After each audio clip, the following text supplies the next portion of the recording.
네, 지난 시간에 실종선고의 취소 효과를 설명하면서 쌍방선이설, 상대적 기록설, 절대적 기록설 이렇게 얘기를 했는데요. 현재 다수설의 견해는 쌍방선이설입니다. 그런데 우리가 이렇게 경우의 수를 나눠서 보는 이런 사례가 실제로 있느냐 하면은 지금 현재까지는 아직 이런 사례가 있었던 것 같지는 않습니다. 근데 지난 시간에 제가 설명을 하면서 이 부분에 관해서 상속인이 선의인 경우에 상속인을 수익자로 보게 되면 병이 전덕자가 되는 것이고 정은 전전덕자가 되는 것이죠. 그래서 수익자의 선의를 따지게 되면은 이 부분도 달라질 수가 있는 거죠. 그죠? 그래서 병이 유효할 수도 있다. 이렇게 평가를 했습니다. 그런데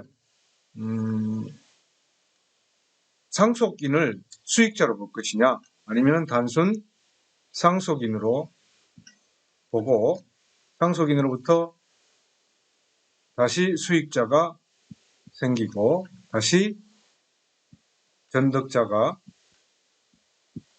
생기는 이런 경우로 가정할 것이냐라는 것에 차이가 생기게 됩니다. 그래서 악의의 경우에는 상속인을 수익자로 보게 되지만 선의의 경우에는 상속인은 수익자로 보지 말고 여기서부터 수익자로 취급하자.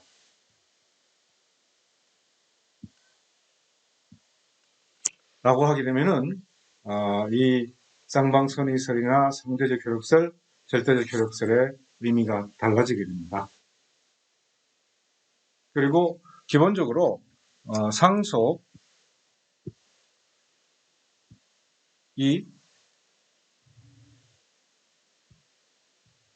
거래 행위냐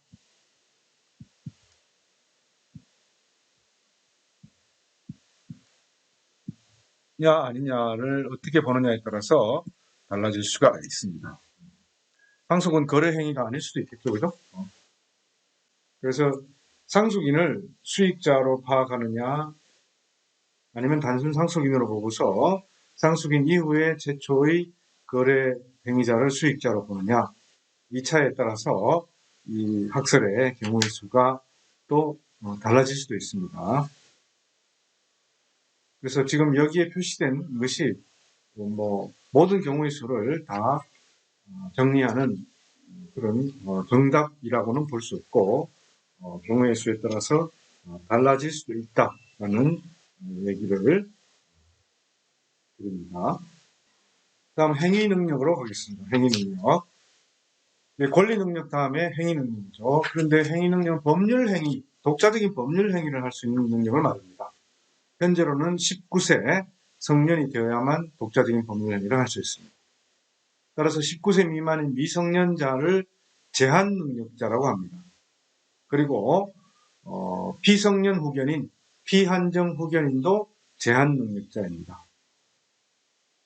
행위 능력은 어떤 자기가 스스로 책임질 수 있는 법률적 책임을 질 수 있는 행위를 할 수 있는 능력, 법률 행위를 할 수 있는 능력을 말하고 미성년자와 피성년 후견인, 피한정 후견인은 제한 능력자이다. 법률 행위의 능력이 제한되는 경우이다. 미성년자는 그러면 어떻게 법률 행위를 할 수 있는가? 법정 대리인의 동의를 얻어야 합니다. 법정 대리인은 누구죠? 법정 대리인은 친권자인 부 또는 모입니다.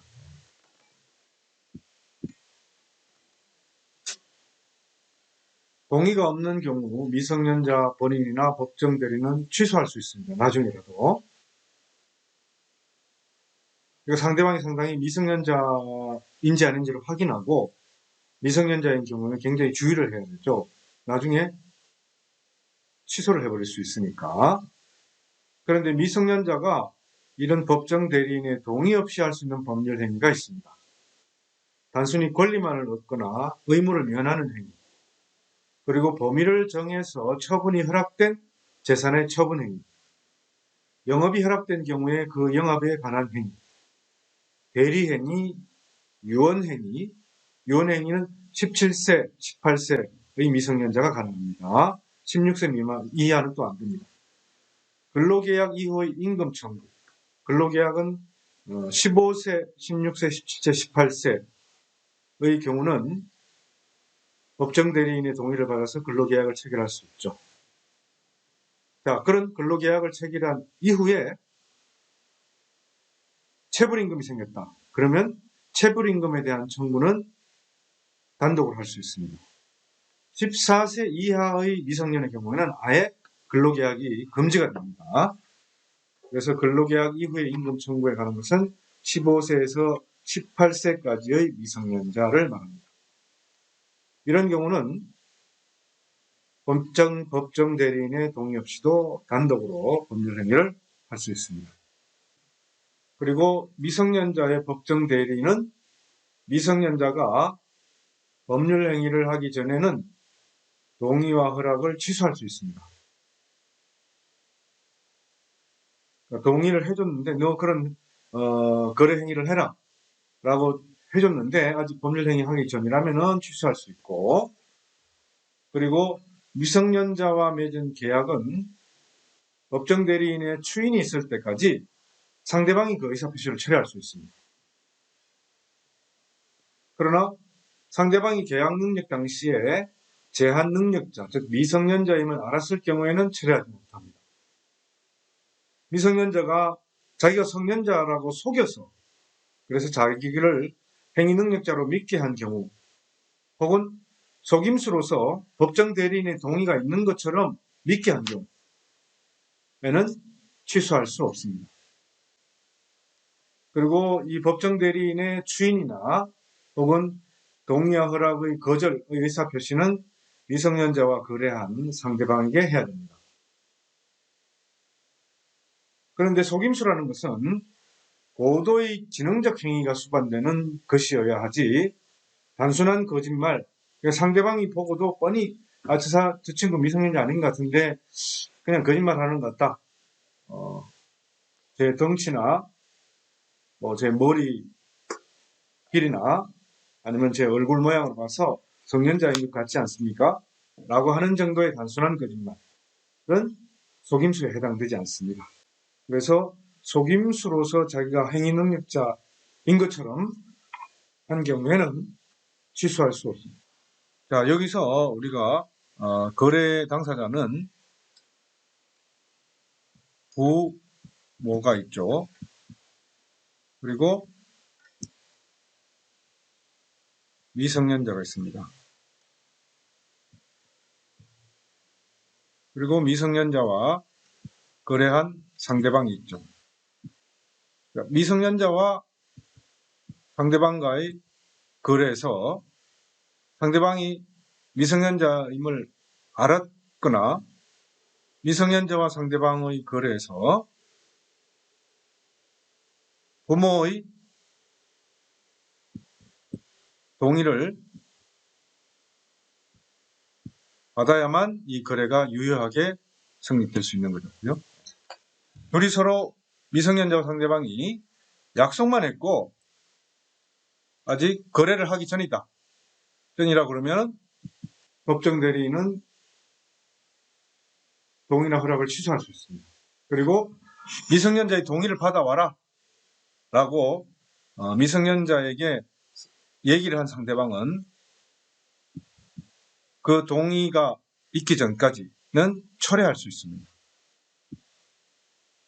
상대방도 이런 보호 장치가 있어야 되겠죠. 그죠? 다만 미성년자가 상대방을 속였어요. 속임수. 이런 경우에는 취소할 수 없다. 그런데 이 속임수는 고도의 지능적 행위가 수반되는 사기적 성격의 사술이라고 하는데요. 그것이야지 단순한 거짓말은 해당되지 않는다는 것입니다. 자, 이렇게 해서 기본 미성년자, 제한능력자의 행위능력에 관해서 살펴보고 그다음 사례를 보기로 하겠습니다. 15세인 갑은 디지털 카메라를 하나 갖고 싶었는데 갑의 부모는 갑에게 중고 카메라 중 괜찮은 것을 고르면 사준다고 약속했습니다. 갑은 인터넷 중고거래 사이트에서 카메라를 골라서 을로부터 10만 원에 사기로 하고 계약을 체결했습니다. 부모님의 동의가 있었느냐는 을의 질문에 갑은 거짓으로 부모가 이 거래를 알고 있음을 동의했다고 했습니다. 갑의 부모는 갑에게 싼 값에 잘 샀다고 하면서 잘했다고 칭찬했습니다. 한편 을은 갑과의 거래가 아무래도 미심쩍어서 돈을 받기 전에 갑의 부모에게 전화를 걸어 거래를 인정하느냐고 물었습니다. 미성년자이니까. 그런데 그 사이 갑의 부모는 똑같은 카메라가 더 싼 값에 나온 것을 발견하고는 을에게 거래를 승낙하지 않겠다라고 했습니다. 자, 이 경우 을은 미성년자인 갑에게 10만 원의 매매대금 지급을 요구할 수 있는가요? 자, 갑이 부모가 이 거래를 알고 있으면서 동의했다고 거짓말했죠.